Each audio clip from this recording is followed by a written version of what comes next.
The Thousand-Armed Goddess of Mercy, Chapter 1. Reincarnation could have gone better. She spent the first weeks of her new life in a consistent state of confusion, too unfocused to really process what went on around her. The shapes and colors saturating her impaired vision gradually sharpened into something resembling people, often the ones she would later recognize as her parents. The sounds they made when they spoke were simultaneously familiar and foreign. She could recognize that she was being cooed at, for example, but the words spoken in the soft tone were foreign, and their meaning eluded her. Clarity did not come gradually. Instead, she woke up one morning with the fog previously clouding her mind completely gone, as if she'd submerged her head in a near-frozen pond to revitalize herself. Well, she certainly was awake now.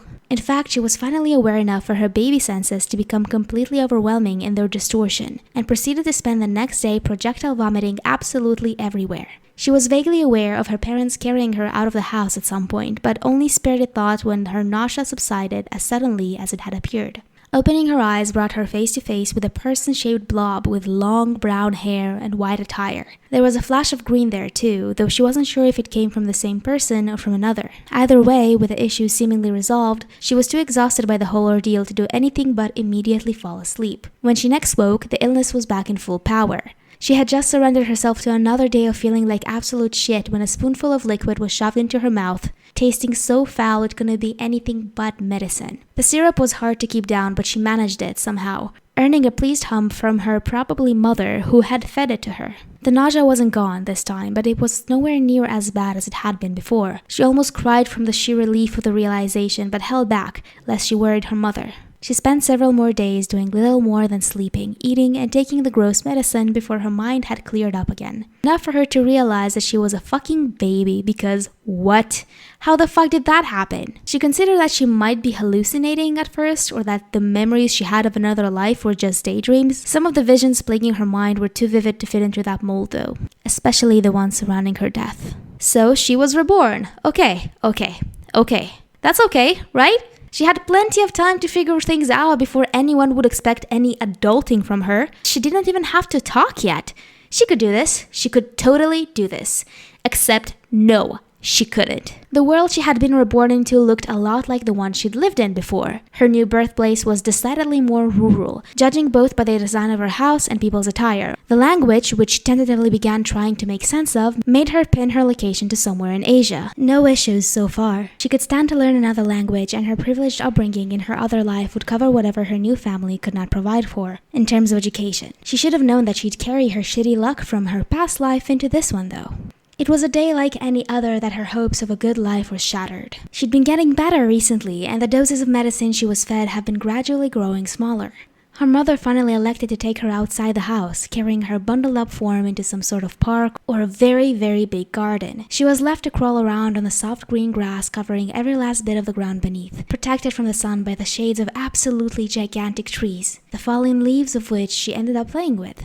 There was wind on her face, and she could hear water bubbling somewhere to her left. The sheer serenity of the entire scene had her lying on her back, eyes closed, enjoying the reprieve from her normally extremely distracting senses. Her peace was disturbed by the loud appearance of a figure that was decidedly a man's, armed to the teeth and wearing a metal chestplate. He exchanged a few curt words with her mother before bringing his ass together and disappearing into a cloud of smoke. Or, more accurately, exploding into one. Just as sharply as it did the first time, the world around her came into focus. From her position lying on the grass, she could see, for the very first time, the worry in her mother's brown eyes. She shot a glance at her pursed lips before letting her eyes wander lower over the beautifully embroidered traditional attire her mother donned. She stayed in a state of shock while the woman carried her back into the house, which she could now tell was nowhere near as plain as she initially thought. There were beautiful, intricate paintings of flowers and trees on massive scrolls hanging on the walls, and a pleasant scent of quality incense saturating the entire space. Most notable, however, was the altar in the room she was brought into, upon which stood a mesmerizing statue of Senju Kannon, the Thousand-Armed Goddess of Mercy, a vision in gold that shone beautifully in the sunlight of early afternoon. The previous assessment of her family's wealth had very obviously been very, very wrong.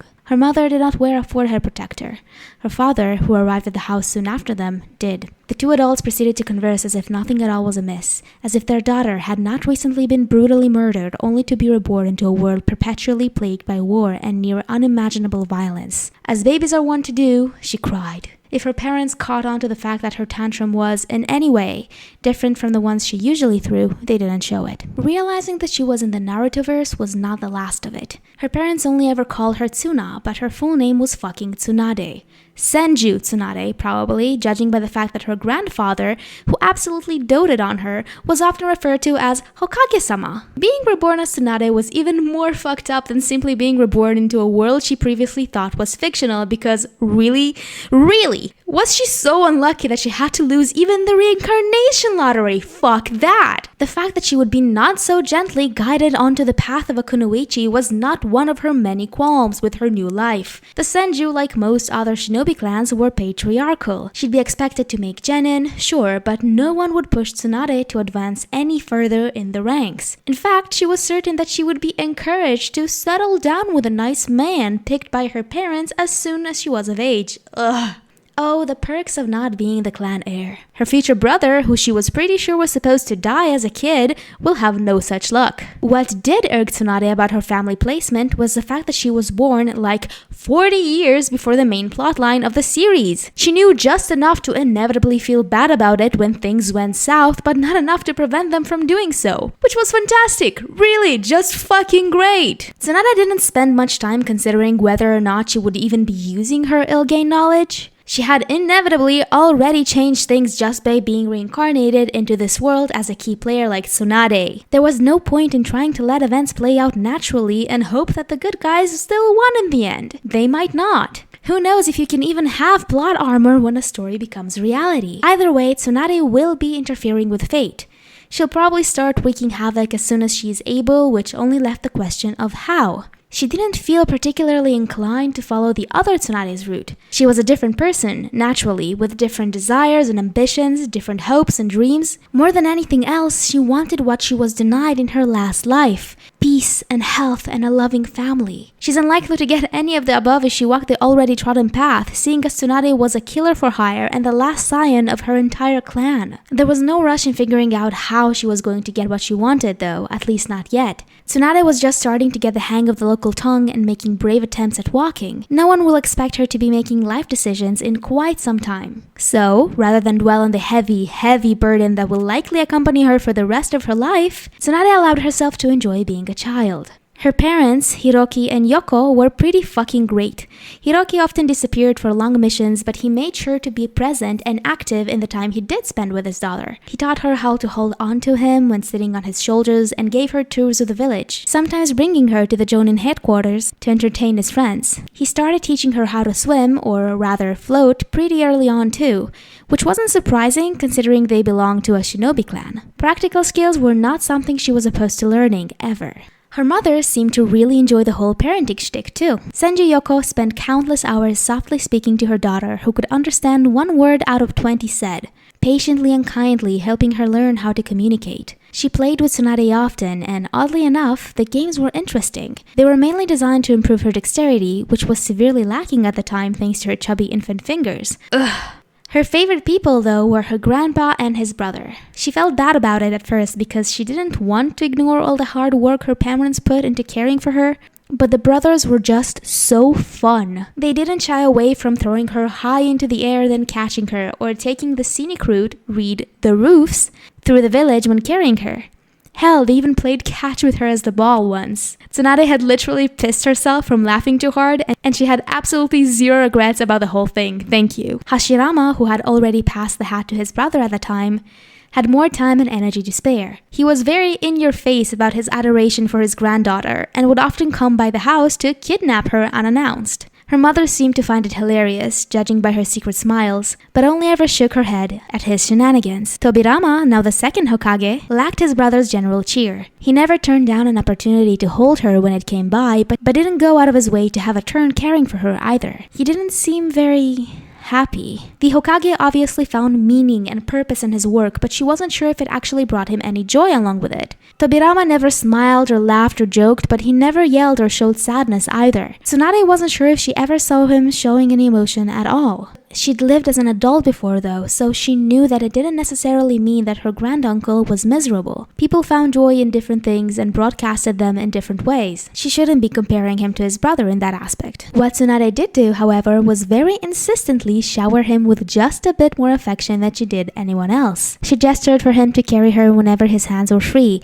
and immediately snuggled into him when he complied. She fell asleep in his arms often, though that part was not intentional. He was just very comfortable, she couldn't help it. Her first word wasn't planned, though maybe it ought to have been. There was an outdoor clan gathering of sorts. Tsunade wasn't sure what for, but everyone around her was celebrating. It was loud and bright and pretty rough on her senses, but she didn't want to make her parents leave too early. They deserved some reprieve too. Rather than voice her dismay, Tsunade quietly sat in her mother's lap while she talked to another woman about something related to childproofing a shinobi house. Tsunade couldn't follow most of the conversation, but the gist of it was clear. A loud roar of laughter drew her attention to another gathering of adults, at the center of which she could see the familiar spikes of white hair she associated with her granduncle. Realizing that he'd be much more fun to spend time with in this boring party, Tsunade began to wriggle in her mother's arms. The woman was too engrossed in her chat, however, to notice her child's restlessness. Tsunade groaned loudly in an attempt to draw the woman's attention, but that failed too. She didn't mean to start crying, but her tiny body did not process emotions well, and the slightest sign of distress made her tear up.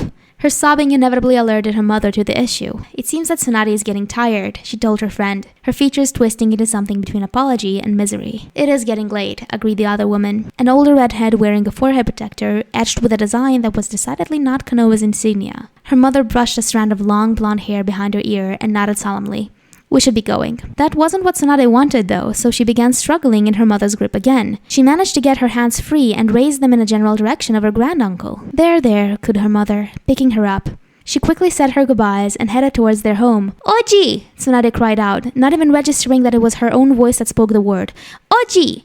Her mother stopped in her tracks. What did you say? She asked quietly and turned to her daughter, a hint of surprise in her dark eyes. Tsunade's mind finally caught up to her mouth. She felt panic rise up her throat like a bile, but managed to push it down before it showed on her face, reassuring herself internally that her slip-up would not screw her over. She was in the age range where kids started talking, probably. She could salvage this.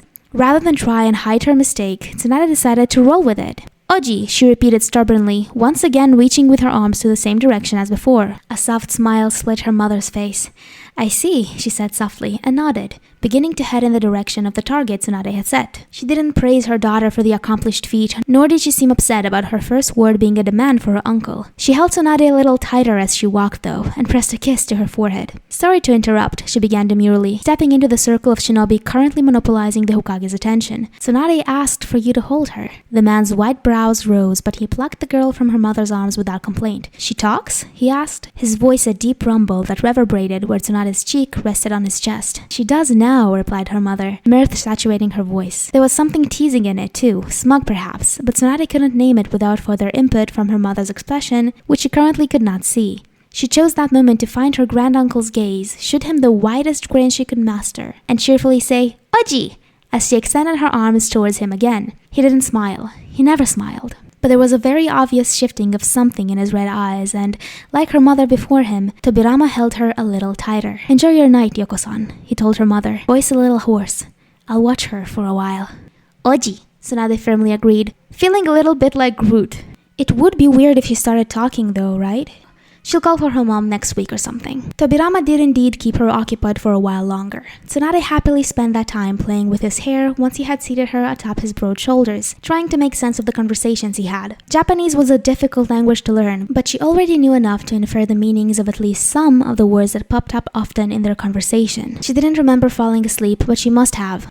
Her eyes opened to a slit and met a red gaze as she was lowered into bed.